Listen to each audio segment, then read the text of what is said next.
messages, you can send texts. Would you like me to compose a new message or make a call? New message. Who do you want to send it to? Gordon.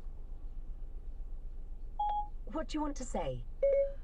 Testing a car, no need to reply.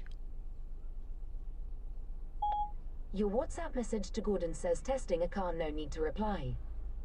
Ready to send it? Yes. Yes. Okay, it's sent. That's it. So you can send texts legally while you're driving. There you go, you've got Amazon Music. Oh, right, you have to sign into mobile, so I'll not do that. Google Maps, and then there's all your settings, Spotify. So it's a really good system. But the certainly the best thing is that you can use the sat nav on your phone. It's constantly updated. You don't have to pay for a new SD card every 12 months when the maps are updated, or they put new roads on and so on. And it's right up to date. And as you saw on the test drive, it's even warned me not to go the way I was going, but of course I knew better. So thanks for watching.